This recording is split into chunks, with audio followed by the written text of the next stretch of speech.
ఓం వసుదేవసుతం దేవం కంసచాణూరమర్దనం దేవకీ పరమానందం కృష్ణం వందే జగద్గురుం.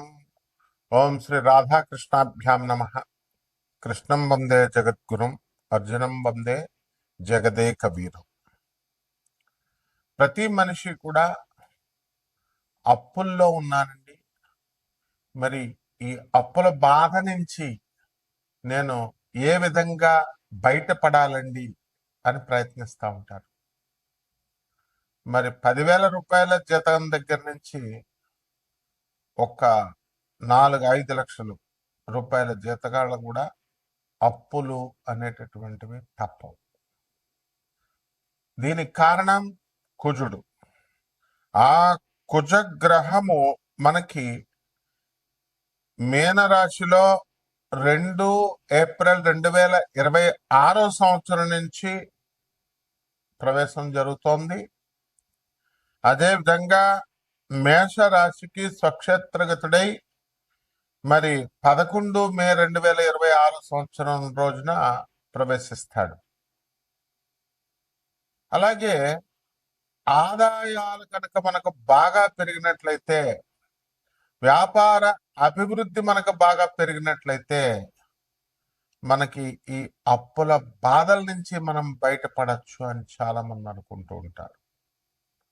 కానీ విచిత్రం ఏంటంటే, మీకు ఆదాయాలు ఎంత బాగా పెరిగినప్పటికీ కూడా ఖర్చులు కూడా మీకు తెలియకుండా ఖర్చులు అయిపోవడం అనేటటువంటిది సంభవిస్తూ ఉంటుంది.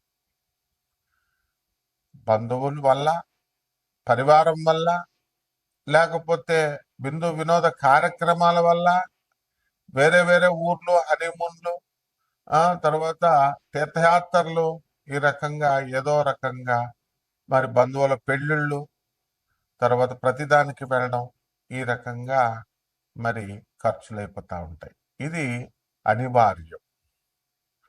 అటువంటి ఏ కారణంగా వస్తుందంటే గురుడు యొక్క వ్యయస్థితి కారణంగా కొన్ని స్థానాల్లో గురుడు ప్రవేశించడం ద్వారా మనకి ఈ అధిక అనవసరమైనటువంటి వ్యయం మనకి కలుగుతూ ఉంటుంది. మనకు అటువంటి గురుడు కర్కాటక రాశిలోకి మరి 2 జూన్ 2026 నుంచి ప్రవేశించడం జరుగుతుంది. అది 31/10/2026 వరకు ఉంటుంది. మరి ఏమండి, మాకు ఇప్పుడు 15 లక్షలు, 20 లక్షల రూపాయల అప్పులు ఉన్నాయండి. ఇవి అన్ని చిన్న సైజు వాళ్ళ కోరికలు. ఇవి తీరిపోవాలా? దీనికి ఏదైనా సరే ఒక మంత్రం ఇవ్వండి, ఒక యక్షిని మంత్రం ఇవ్వండి, లేకపోతే చక్కగా తొందరగా వచ్చేటటువంటి ఒక ఉపాయము. ఈ మధ్యకాలంలో రెమెడీస్ అందరూ చెప్పడం వల్ల పాపం ఆ రెమెడీస్ వల్ల తొందరగా మీకు ఫలితాలు వస్తాయేమో అనేటటువంటి ఆశతో ప్రతి ఒక్కళ్ళు కూడా రెమెడీస్ చెప్పండి అని అడుగుతూ ఉంటారు. అసలు మీ జాతకం ఏమిటి? మీ జాతకంలో ఇదంతా కూడా గోచారం అంతా కూడా కోటాను కోట్ల మందికి కామన్ ప్లాట్ఫారం మీద చెప్పబడేటటువంటిది. నాసా మనకి ఎప్పటికప్పుడు విడుదల చేస్తూ ఉంటుంది పైన ప్లానెట్స్ ఎలా తిరుగుతున్నాయి, గ్రహాలు అనేటటువంటివి. దాని లైవ్ రిపోర్ట్స్ చూసి మనం మీ యొక్క వ్యక్తిగత జాతకాలను మనం చూసి చెప్పినప్పుడు మనకు అర్థమవుతా ఉంటుంది ఎప్పుడు అప్పులు తీరతాయి, ఎప్పుడు ఏంటి అన్నది. మీరు దాన్ని చాలా వెరీ క్యాజువల్గా తీసుకోవడము, ఫోన్ ఉంది కదా అని కొట్టేసేయడము, మామూలు జ్యోతిష్కులకు కొట్టేసినట్లు కొట్టేసి నా ధనుసు రాశి అండి బాగుంటుందండి అట్లా అడగకూడదు. అలాగే నా అప్పులు తీరిపోతాయండి, నాకు ఈ యొక్క రెమెడీస్ చెప్పేసేయండి, నాది గురుడు 4వ ఇంట్లో ఉన్నాడండి, మీన రాశి అండి, ఇట్లా అస్సలు అడగకూడదు. అందువల్ల ఎందువల్ల ఇలా అయిపోయింది అని అంటే, యూట్యూబ్లో మీకు ఎక్కువ మంది మీకు శాస్త్రం తెలియనటువంటి వాళ్ళు, గురు పరంపర లేనటువంటి వాళ్ళందరూ కూడా ఇష్టం వచ్చినట్టుగా ఈ ఛానల్స్ అన్ని కూడా వాళ్ళు ప్రోత్సహించడం వలన కంటెంట్ కావాలి కాబట్టి ఛానల్స్ ప్రోత్సహిస్తాయి. ఇక ఈ డమ్మిగాళ్ళందరూ వచ్చి చెప్పడం వల్ల ఏమైపోయిందంటే జ్యోతిష శాస్త్రం మొత్తం భ్రష్టు పెట్టిపోయింది. మీరు కూడా వాళ్ళ ప్రత్యేకత ఉండాలని గురుడు 4వ ఇంట్లో 6వ ఇంట్లో శని ఇలా చెప్తుంటే మీరు కూడా అలా తయారయ్యారు. కాబట్టి పోనీ ఇన్ని సంవత్సరాల నుంచి వింటున్నారు, మీ అప్పులు తీరినయ్యా? ఇన్ని సంవత్సరాల నుంచి ఉంటున్నారు, మీ అక్రమ సంబంధాలు అలాంటివి ఏమన్నా మానుకున్నారా? ప్రవచనాలు వింటున్నారు, ఎంతో మంది ప్రవచనకారులు, చాగంటి గారు వీళ్ళందరూ కూడా ఎన్నో సంవత్సరాల నుంచి చెప్తున్నారు. ఒక్కొక్కరు గోశాలు పెట్టుకున్నారు, దేవాలయాలు పెట్టుకున్నారు. వాళ్ళకి అబ్బాయి గురువుగారులు అండి డొనేషన్లు ఇవ్వాలండి, ఇస్కాన్ వాళ్ళండి, వాళ్ళు ప్రతి తిథికి కూడా నరసింహస్వామి బర్త్డే ఈరోజు డబ్బులు వేసేయండి, అన్నదానం చేస్తాం, ఈ రకంగా తయారైపోయినాయి మొత్తం అన్ని సంస్థలు కూడా. మరి దానివల్ల ఆధ్యాత్మికత భ్రష్టత్వం అయిపోయింది. కాబట్టి నిజమైనటువంటి ఆది గురువు అయినటువంటి పరమేశ్వరుడు మరి చక్కగా ఆయన సిద్ధాంతాన్ని, ఆయన ఐడియాలజీని with no deviations Lord Krishna చెప్పారు. లార్డ్ కృష్ణ చెప్పినటువంటి ఐడియాలజీని మళ్ళీ చక్కగా పరమేశ్వరుడే ఆయన అవతరించి ఆనందమూర్తిగా వచ్చారు. మరి ఆయన ఈ కలియుగాంతానికి మనకి భగవంతుడు కలియుగాంతం వరకు కూడా ఓం నమో వెంకటేశాయ అని అంటాం. వెంకటేశ్వరుడే కలియుగానికి అధిపతి అని చెప్తాం, కలియుగ దేవుడు అంటాం. అలా కలియుగం తర్వాత నెక్స్ట్ ట్రాన్సిషన్ జరుగుతుంది. నెక్స్ట్ యుగానికి, సత్యయుగానికి వెళ్తారు. అప్పుడు మిమ్మల్ని రక్షించేది ఒకే ఒక్క మంత్రం, బాబానామం కేవలం. బం బం బాబా అంటూ శివుడికి చెప్తాం కదా, బాబానామం కేవలం చెప్పబడింది కలియుగ భవిష్యత్తు పురాణంలో. మరి కల్కి అవతారం మనకి చక్కగా శంభాల గ్రామంలో పుడతాడని చెప్పారు. ఆ శంభాల గ్రామమే దానికి గుర్తిచ్చారు, first landscape on the earth అని. అదే గూగుల్ చేసి చూడండి, సింగ్ భూమి, అదే జార్ఖండ్లో ఉంది, బీహార్లో, జార్ఖండ్లో. మరి అది ఆనందనగర్ దాని పేరు. మరి అక్కడ తపస్సు చేసినటువంటి వాళ్ళు, మరి అక్కడ ఎప్పుడు కూడా ధర్మ మహా సమ్మేళనాలు జరుగుతూ ఉంటాయి. దానికి ఆ యొక్క మంత్ర జపము, చాంటింగ్ జరుగుతూ ఉంటుంది, బాబానామం కేవలం కీర్తన జరుగుతూ ఉంటుంది. ఇవన్నీ కూడా మీరు తెలుసుకోవాలి సీరియస్గా. ఎందుకంటే లార్డ్ కృష్ణ మధురలో పుట్టాడు, దట్స్ ఆల్. గోకులంలో పెరిగాడు. రాముడు అయోధ్యలో పుట్టాడు, అయోధ్యలో పెరిగాడు, అంతే. దానికి రామాయణం మైథాలజీ ఇది కల్పితము, కావ్యము, ఊహాజనితము. శంభాల గ్రామము హిమాలయ పర్వతాల అవతల ఉంటుంది, అది ఎవరు వెళ్ళలేరు, ఊహకు అందదు. ఇలాంటి పిచ్చి పిచ్చి ప్రేలాపనలు చెప్పకూడదు. మీకు తెలియనప్పుడు నోరు మూసుకొని ఉండాలి, ప్రవచనకారులైనా స్వామీజీలైనా. అది తెలియనప్పుడు గూగుల్ జియోలాజికల్ ఎవిడెన్సెస్ ఉన్నాయని చెప్తోంది. ఎన్జిఆర్ఐ ఇచ్చింది certification, geological survey of India. గూగుల్లో చూడండి సింగ్ భూమి అని. Then how dare you are saying that Shambhala అనేటటువంటిది అక్కడెక్కడో హిమాలయ పర్వతాల అవతల ఉంటుందని చెప్తారు. అది ఊహాజనితం అని చెప్తారు. కలియుగ భవిష్యత్తులో పురాణాలన్నీ ఊహాజనితాల, బ్రాహ్మణులు రాశారంటారు ఒకడు, వేదాలన్నీ కూడా 4 శ్లోకాలు చెప్పేసి ఇవన్నీ కూడా ఆవిర్భవించేసి శివుని యొక్క గంట ఢమరక నాదం నుంచి వచ్చినాయి అని చెప్పేటటువంటి వాళ్ళంతా ఎందుకు? రాముడు కల్పితం, రామాయణం కల్పితం అన్నప్పుడు ఎందుకు నోరెత్తట్లేదు? సో మీ జీవితాలు బాగోవాలంటే ఇలాంటివన్నీ, ఇలాంటి అశాస్త్రీయమైనటువంటి, అవైదికమైనటువంటి ప్రవచనాలు చెప్పేటటువంటి వాళ్ళ ప్రవచనాలు విన్నా నాశనం అయిపోతారు. కాబట్టి ఇక్కడ మనకి స్వామి వివేకానందుల వారు చెప్పారు, రామకృష్ణ పరమహంస చెప్పాడు, తర్వాత మన ప్రభాత్ రంజన్ సర్కార్, ఆనందమూర్తి గారు, తర్వాత పరమహంస యోగానందుల వారు, రమణ మహర్షి, జగద్గురు ఆదిశంకరాచార్యులు వారు, రామానుజాచార్యులు వారు, వీళ్ళ ప్రవచనాలు వినండి.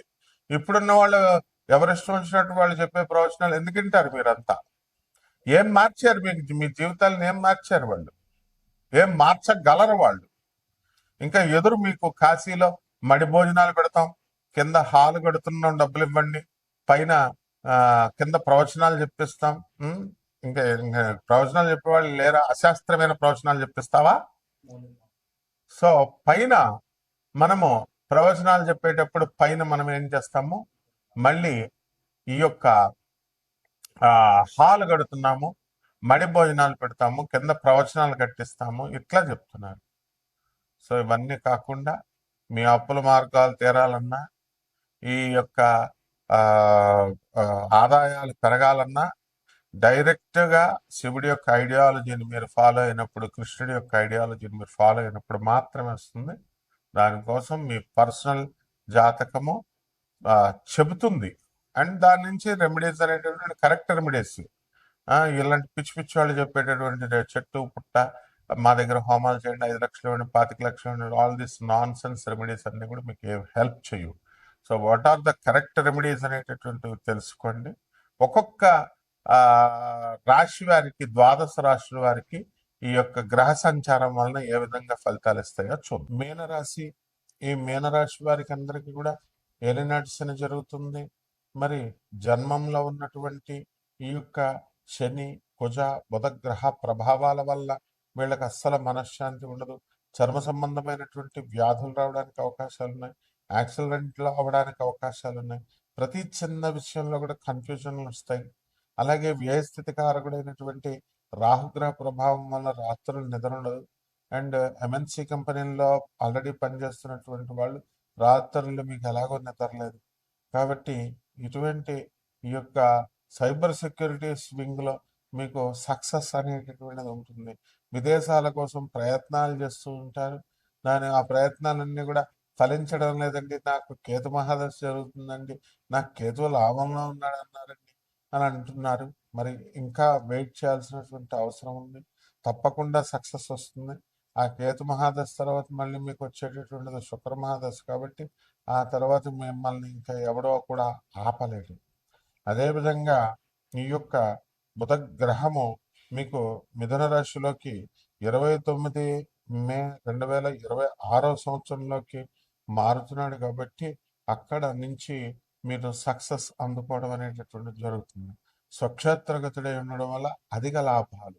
ఆల్రెడీ మీరు ట్రేడింగ్లోను, ఇతర పందాల్లోనూ, వీటిల్లోనూ, ఐపీఎల్ మ్యాచెస్కి వాటికి వీటికి ఉంటారు. అలాంటివి ఆడొద్దని చెప్పి నేను ఎప్పుడు చెప్పినా చెప్తాను, నో బెట్టింగ్స్.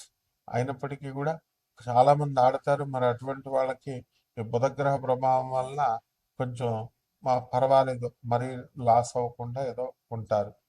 అలాగే రకరకాల వ్యాపారాలు చేసేటటువంటి వాళ్ళు, బియ్యం వ్యాపారాలు, తెలుపు వ్యాపారాలు, హాస్టల్స్, భోజనాలు, మైక్రో ఫైనాన్స్లు, ఫైనాన్స్ బిజినెస్లు, ఇవన్నీ కూడా సక్సెస్ఫుల్గా మీరు మారడానికి అవకాశాలు అధికంగా ఉన్నాయి. అలాగే ఈ యొక్క కుజుడు మీకు వృషభ రాశిలోకి 26/6/2026 తర్వాత అర్ధాశ్రమంలోకి వస్తున్నాడు. దీనివల్ల మా తృతీయ స్థితిగతుడు అవుతున్నాడు. కాబట్టి మీ సోదరుల డెవలప్మెంట్ అనేటటువంటిది మీకు బాగా అవుతుంది. అలాగే శుక్రుడు వృషభ రాశిలో 19 ఏప్రిల్ 2026 నుంచి అవుతున్న కారణంగా మీ సోదరులు, మీ అక్కా చెల్లెల పిల్లలు సక్సెస్ఫుల్గా ప్రభుత్వ ఉద్యోగాలు సంపాదించుకోవడము, లేదా మంచిగా వెల్ సెటిల్డ్ అవ్వడము, ఇవన్నీ కూడా జరుగుతాయి. వాళ్ళకి పెళ్ళిళ్ళు ఇవన్నీ కూడా జరగడానికి అవకాశాలు అధికంగా ఉంటాయి. కాబట్టి ఈ రాశి వారందరూ కూడా తీర్థయాత్రలకి, మరి ఇలాంటివన్నీ కూడా విందు వినోద కార్యక్రమాల్లో పాల్గొంటారు. చక్కగా ఈ రాశి వారందరూ కూడా అధిక సంపాదన అనేటటువంటిది వస్తుంది. ఆదాయాలన్నీ కూడా పెరిగిపోతాయి. మగధ సామ్రాట్ అయినటువంటి చంద్రగుప్త మౌర్యలాగా మీరంతా కూడా ఎదిగిపోవడానికి అవకాశాలు ఉన్నాయి. అలాగే మంగ్లీ స్నేహితుడైనటువంటి మహీందర్, మరి ఉలవపాడు బిజినెస్ అనమాట, మామిడికాయల బిజినెస్లో వీళ్ళల్లో నెంబర్ 1 ఉలవపాడు మణిశంకర్, మహీందర్ అంటారు అతన్ని. సో ఒక చిన్న స్థాయి నుంచి వెళ్ళి ఒక బ్రహ్మాండమైనటువంటి ఒక సంచలనాత్మక మామిడికాయల వ్యాపారిగా, మామిడి పళ్ళ వ్యాపారిగా మరి ఆయన గుర్తింపు తెచ్చుకుంటున్నాడు. కాబట్టి ఈ రకంగా చిన్న పరిశ్రమలైనా, పెద్ద పరిశ్రమలైనా, చిన్న వ్యాపారాలైనా, పెద్ద వ్యాపారాలైనా మీరంతా కూడా ముందుకు వెళుతూ ఉంటారనమాట. కాబట్టి ఈ రకంగా ఈ యొక్క వ్యాపారాల్లో మీరు అంతా కూడా సక్సెస్ఫుల్గా మీరు ముందుకు వెళ్ళడం అనేటటువంటిది జరుగుతాయి. కాబట్టి అనవసరమైనటువంటి విషయాల్లోకి వేలు పెట్టకుండా ఆడవాళ్ళతో చాలా జాగ్రత్తగా ఉంటూ మీరు ముందుకు వెళ్ళండి. ఎందుకంటే ఏలినట్స్ అని మీకు సంబంధం ఉన్నా లేకపోయినా కూడా మిమ్మల్ని అందరినీ కూడా నిందల పాలు చేయడానికి అవకాశాలు ఉంటాయి. ఇక వ్యవసాయంలో రైతులు కూడా చాలా జాగ్రత్తగా వ్యవసాయాలు చేసుకోవాలి. లేకపోతే మంచి మంచి పంటలు అనేటటువంటి మీరు పండించినా దాన్ని ఎన్కాష్ చేసుకోవడం అనేటటువంటిది చేయలేకపోతారు. వడ్డీ వ్యాపారాలు చేస్తున్నటువంటి వాళ్ళు జాగ్రత్తగా చేసుకోవాలి. చిట్టుపాట్ల వ్యాపారాలు చేస్తున్నటువంటి వాళ్ళు సెక్యూరిటీ చూసి మీరు వాళ్ళకి ఇవ్వాలన్నమాట. అలా కాకుండా సెల్ ఫోన్లో కూర్చుని ఫోన్లు చూసుకుంటూ ఉంటే మీకు డబ్బులు తీసుకెళ్ళిపోతారు, వాళ్ళు కట్టరు. ఇక పరిహారాల దగ్గరికి వచ్చేసరికి ఏలినాటి శని కాబట్టి శని జపం చేయండి, శని స్తోత్రాలు చదవండి, శనికి కిలోంపావు నల్ల నువ్వుల్ని నల్లని వస్త్రాల్ని పేద బ్రాహ్మణులకు శనివారం నాడు ఉదయం 8 గంటలకు దానం చేసుకోండి. దశ మహావిద్యల్లో ఒకటైనటువంటి మహాకాళి అమ్మవారి యొక్క హోమాన్ని, అమ్మవారి యొక్క మంత్ర జపాన్ని చేసుకోవడం ద్వారా ఎక్కడికో వెళ్ళిపోతారు. జమ్మి చెట్టు అయినా కానీ రావి చెట్టు అయినా కానీ చూసుకొని దానికి నీళ్లు పోసుకుంటూ ప్రదక్షిణాలు చేయండి. ఓం శనేశ్వరాయ నమః అని బ్రహ్మాండంగా ఉంటుంది. శుభమస్తు.